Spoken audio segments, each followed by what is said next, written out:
Di sosmed ada satu video klip tampilkan seperti ini. Satu orang seperti biksu. Menggunakan kekuatan dengan satu jarum. Dan dengan cepat dia lempar ke kaca jauh 1 meter dari sana. Kaca ajaib yang tidak bisa dipecahkan. Jadi, apakah teknik pertunjukan ini ilmiah? Coba kalian berpikir juga ya.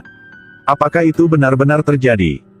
Tim inspeksi menggunakan kaca setebal 0,3 cm. Dan mereka menggunakan jarum besi cor bukan jarum biasa. Gadis ini coba 7-8 kali tapi tidak berhasil. Jarum kaya kenal tembok. Lalu dua pria yang lain mencoba. Dan hasil tetap seperti itu. Tidak bisa melalui kaca itu. Dan tubuh ditusuk oleh jarum itu berapa kali. Karena itu mereka berpikir. Kekuatan mereka kemungkinan tidak cukup. Jadi mereka mencari satu atlet datang. Pelempar bisbol terkenal Matt Cain. Pemain tercepat di dunia. Kecepatan punya dia. Sampai 180 km per jam. 2 kali lipat dibanding orang biasa. Kali ini dia akan mencoba dengan 3 jenis kaca. Sekarang kaca itu tebal 3 mm. 1,6 mm dan 0,8 mm. Pertama coba dengan kaca yang 3 mm. Dan hasilnya puluhan jarum dilempar. Bahkan membuat gores di kaca tapi kaca tidak pecah. Bisa dihitungnya berhasil. Tapi tidak cukup untuk lewat kaca ini. Lalu mereka lewat kaca 1,6 mm. Tapi tetap tidak bisa.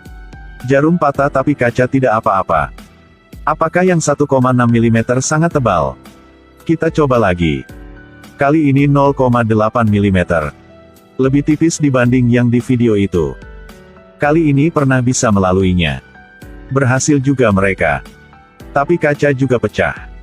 Dibanding dengan hasil dari biksu itu. Memang beda.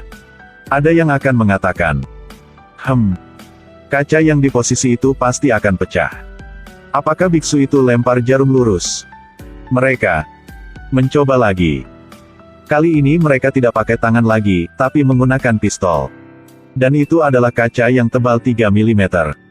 Dengan kecepatan 220 km per jam. Kecepatan ini tidak bisa melakukan dengan manusia. Tapi kaca tidak apa-apa. Dan lanjut adalah kecepatan 260 km per jam. Tetap tidak bisa. Dan kali ketiga 290 km per jam. Iya 290 km per jam. Kali ini sudah bisa lewatnya. Sangat sempurna. Kaca tidak pecah. Apakah petampilan biksu itu benar? Tapi hasil tes punya mereka adalah. Pasti ada trik di dalam video itu. Karena di dunia ini. Tidak ada yang bisa lempar jarum dengan kecepatan ini. Bagaimana dengan kalian? Kalian pikir apa? Eksperimen selanjutnya juga sangat menarik. Bagaimana jika manusia naik sepeda di dalam air? Ini adalah pikiran yang sangat keren. Ketika di bawah air. Manusia bisa naik sepeda atau tidak? Dalam teori bisa mengatakan. Massa jenis air jauh lebih besar daripada massa jenis udara. Karena itu daya apung dan ketahanan air juga sangat besar. Sangat sulit bagi orang untuk berjalan. Karena itu sangat untuk naik sepeda dalam air. Tapi imajinasi tetaplah imajinasi. Anda hanya dapat menguji untuk melihat hasilnya. Adam dan Jamie menemukan berapa sepeda. Mempersiapkan percobaan di kolam renang. Adam naik sepeda dan mulai. Awalnya dia masih bisa. Tapi tangan tubuh dia sudah di dalam air. Lalu, dia tenggelam di dalam air. Baru berapa detik sepeda sudah mulai berbalik. Dan dia juga berbalik. Jelas tidak bisa naik sepedanya. Gagal karena daya apung terlalu besar. Membuat roda tidak memiliki gesekan. Jadi mereka memutuskan untuk naik berat sepeda. Jamie nambah 45 kg ke sepeda. Berharap kali ini akan dapat hasil.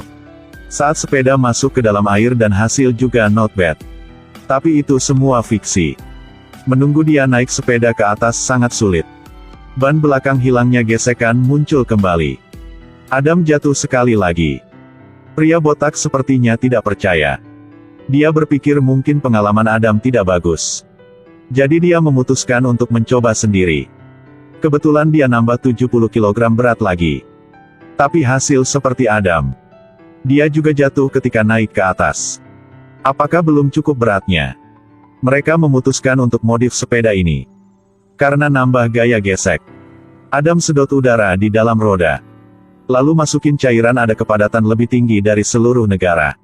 Pria botak nambah 2 batu di ban belakang. Dan kali ini apakah mereka akan berhasil?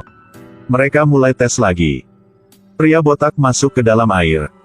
Walaupun dia sudah nambah berat hampir 160 kg. Tapi saat naik ke atas sangat sulit. Karena 2 ban kecil itu membuat menyeret. Ban depan terus naik. Dengan demikian, gaya gesekan juga lebih rendah. Pikiran dia adalah lebih sulit dibanding dengan sepeda yang belum dimodif. Dan Adam saat mulai juga bagus.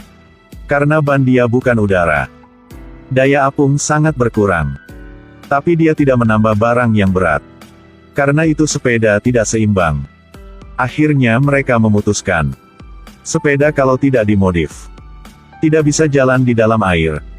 Tidak tahu menonton ada pikiran yang sama tidak?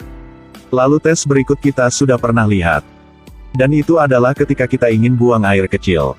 Melalui gerakan. Apakah bisa membuat kita bisa menahan lebih lama lagi? Mungkin kita pasti sudah melalui perasaan itu. Ketika kita ingin kencing tapi tidak ada toilet. Pasti kaki kita tidak bisa diam. Dan seperti itu apakah bisa menahan dengan waktu yang lebih lama? Hasil mungkin semua orang juga udah tahu. Karena itu 3 orang ini memutuskan untuk coba. Cara mereka adalah. Langkah pertama. Mereka bersihkan kandung kemih. 1 orang habisi 2 L air putih. Lalu tidak melakukan apa. Dan coba melihat. Siapa yang bisa menahan dengan waktu yang lama. Ketika ada yang tidak bisa menahan. Harus ke toilet untuk. Mereka harus pegang seember untuk simpan air kencing. Dan hasil punya mereka bertiga adalah. Kedua pria bisa menahan dalam waktu 2 jam. Air kencing keluar sampai 1 L. Dan wanita itu bisa menahan dalam waktu 2 jam 40 menit. Dan keluarkan pukul 1.25 L. Ini adalah angka normal. Di hari berikut mereka mencoba lagi. Mirip seperti kemarin, hanya minum air putih. Mereka mulai banyak gerakan. Bergerak tubuhnya. 3 orang menemukan. Ketika melakukan itu mereka akan merasa agak enak dikit. Tapi hasil akan lebih baik seperti sebelumnya. Kedua pria ini. Waktu mereka berkurang 15 menit. Dan air kencing hampir sama kemarin. Dan wanita itu bisa tahan lebih lama 7 menit. Air kencing keluar juga lebih banyak. Tapi hasil tes ini tidak bisa berkata banyak. Bagi pria dia dibilang. Cap, I found a sick cat, and spent. Karena mereka bergerak tubuhnya. Tekanan kandung kemih lebih tinggi.